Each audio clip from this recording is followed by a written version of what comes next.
जीवन में हर बार कामयाबी मिले ये जरूरी नहीं है। कभी कभी असफलता भी मिलती है। ऐसी स्थिति में एक बार कोशिश करके थकना नहीं चाहिए। निराश होकर ना बैठें। किसी काम को सफल करने के कई रास्ते होते हैं।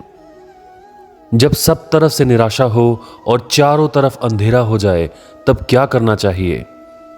हम सभी मनुष्य हैं और हमारे जीवन में एक ऐसा पड़ाव भी आता है जिसमें हमें आगे पीछे दाएं बाएं कोई रास्ता नजर नहीं आता। हम समस्याओं से घिरकर निराश होकर बैठ जाते हैं और सोचने पर मजबूर होते हैं, क्या यही जीवन है? पूरी जिंदगी हमने खूब सारी मेहनत की, अपना खून पसीना बहा दिया, फिर भी आज हम निराश हैं। दूर दूर तक कोई मंजिल नजर नहीं आ रही। यह क्या हो रहा है हमारे साथ? लेकिन हम सब जानते हैं कि कोई ना कोई रास्ता अवश्य होता है जो हमें उस समय नजर नहीं आता। अगर दर्द है तो दवा भी अवश्य होगी, अगर दुख है तो सुख भी अवश्य होगा, और सुख है तो दुख भी अवश्य ही होगा।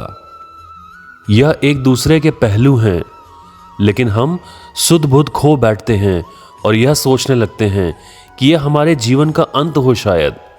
लेकिन ऐसा नहीं है। एक राह ऐसी भी है जो सीधी मंजिल तक पहुंचती है, और सुख व शांति जहां हमारा इंतजार कर रही होती है। इसके लिए जरूरी है कि अपने मन को नियंत्रण में लें। हर तरफ से मन को हटाकर एक ही बिंदु पर केंद्रित करें। सुबह और शाम थोड़ा योग करें और अपने लिए भी समय निकालें। समय निकालने की इसलिए जरूरत पड़ती है क्योंकि हम हर काम में समय देते हैं, 24 घंटे अपने ही काम में लगे रहते हैं, लेकिन कभी भी हम अपने आप से बातें करना पसंद नहीं करते। हम जानते ही नहीं कि अपने आप को भी समय देना बहुत ही जरूरी है। अपने आप से पूछें कि हम क्या कर रहे हैं। जो हम कर रहे हैं वो हमारे लिए सही है या गलत? आज हमने क्या गलत किया, क्या सही किया? किसी से हमने कुछ गलत तो नहीं कहा, या फिर किसी को दुख तो नहीं दिया? हर रोज हम अपने आप से बातें करें और अपने आप को परखते रहें, कहीं हम गलत तो नहीं हैं। और जहां गलतियां पाई जाएं उनको डिलीट करते रहें और अपने मन को पवित्र रखें। जो है उसी में खुश रहने का प्रयास करें। अपनी इच्छाएं ना बढ़ाएं और सुबह शाम प्रभु को याद जरूर करें, उसी का ध्यान करें। धीरे धीरे आपका मन निश्चल हो जाएगा और मन में शीतलता आएगी। आपको अलग ही सुख का अनुभव होगा। भगवान श्री कृष्ण का यह स्वभाव था कि वे किसी भी स्थिति में हार नहीं मानते थे। लगातार कोशिश करते रहना उनकी विशेषता थी। एक बार बालक कृष्ण और बलराम ग्वालों के साथ जंगल में खेल रहे थे। खेलते खेलते वे काफी दूर चले गए। सभी ग्वालों को थकान होने लगी, उन्हें भूख प्यास भी लग रही थी। कृष्ण सभी साथियों की परेशानी समझ गए। उन्होंने ग्वालों से कहा, यहीं पास में कुछ ब्राह्मण अपने परिवार के साथ यज्ञ कर रहे हैं, वहां भोजन भी बना होगा। तुम सब वहां जाओ और महिलाओं को अपनी परेशानी बताकर खाना मांग लेना। कृष्ण की बात मानकर सभी ग्वाले ब्राह्मणों के यज्ञ स्थल पर पहुंच गए। वहां उन्होंने खाना मांगा तो उन्हें खाने के लिए मना कर दिया गया। ग्वाले निराश होकर लौट आए और कृष्ण को पूरी बात बता दी।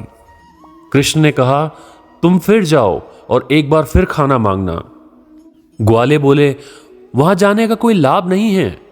अगर उन्होंने एक बार में नहीं दिया है तो दूसरी बार जाने पर भी वो लोग खाना नहीं देंगे। तब कृष्ण ने बाल ग्वालों को समझाया, जीवन में कभी एक बार निराशा हाथ लगे, असफलता मिल जाए तो हमें अपने प्रयासों को रोकना नहीं चाहिए। बार बार प्रयत्न करना ही योग्य इंसान की निशानी है। हो सकता है कि हर बार असफलता मिले, लेकिन सफलता कहीं ना कहीं किसी न किसी रूप में प्रतीक्षा जरूर कर रही होगी।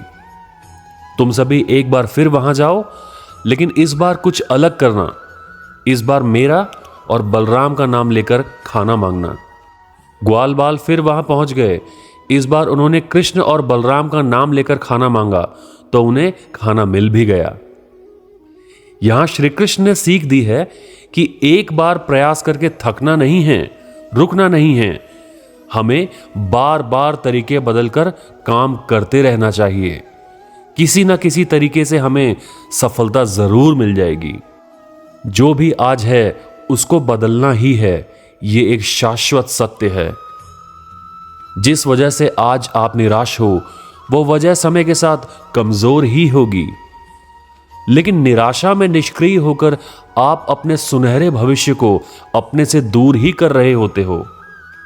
आजीवन कोई निराश नहीं रहा है, लेकिन बहुमत में लोग निष्क्रिय होकर अपना समय खराब करते हैं और इसलिए उनका अच्छा समय कभी आ ही नहीं पाता।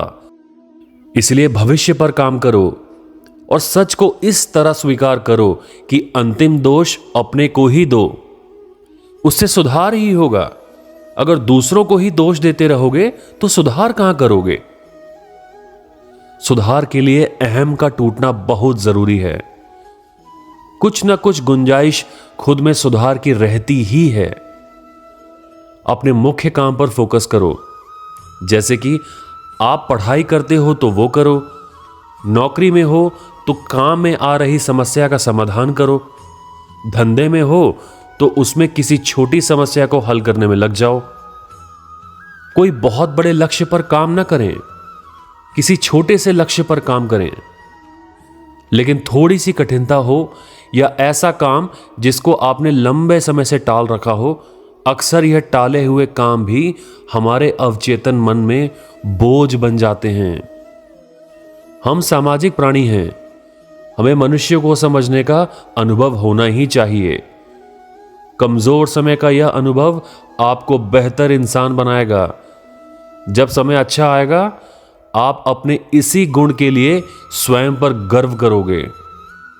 लोगों के बारे में बिना राय बनाए उनको समझो और लगातार अपनी समझ को बदलने से मत हिचको। राय में पूर्वाग्रह ना हो, कुंठा ना हो, बस एक समझ हो कि चीजें किस ओर जा रही हैं। व्यक्तियों को दोष देना बंद करो, उनको स्वीकार करो। यह आपकी समस्या घटा देता है और आपको तैयार रखता है। लोगों की जीवन यात्रा को देखें और उनसे सीखें। जिस भी रास्ते पर आप हों, उस रास्ते पर चलकर लोग किस किस तरह से आगे बढ़े, इस बात को समझो। राय मत बनाओ, लेकिन समझ को विकसित जरूर करो। समझ तुमको खुद के चलने में मदद करेगी और अगर राय कायम कर लोगे तो नई चुनौतियों से नहीं निपट पाओगे। अपने काम पर फोकस करो, आध्यात्मिकता की मदद लो, अपने आसपास की दुनिया को समझो। जो चीज आपके हाथ में है उस पर फोकस करो, बाकी सब समय के ऊपर छोड़ दो। अक्सर हम उन बातों पर फोकस करके निराश होते हैं जो समय के साथ अपने आप ही सही होनी होती है। इसलिए ऐसी बातों से बचो। सब कुछ पाने या बदलने के चक्कर में मत पड़ो। दोस्तों, आज की वीडियो में बस इतना ही। अगर आपको हमारा यह प्रयास अच्छा लगा हो तो कमेंट बॉक्स में जय श्री कृष्णा जरूर लिखें और वीडियो को लाइक और शेयर करते हुए चैनल को सब्सक्राइब जरूर करें। मिलते हैं अपने अगले वीडियो में, तब तक कहिए जय श्री कृष्णा।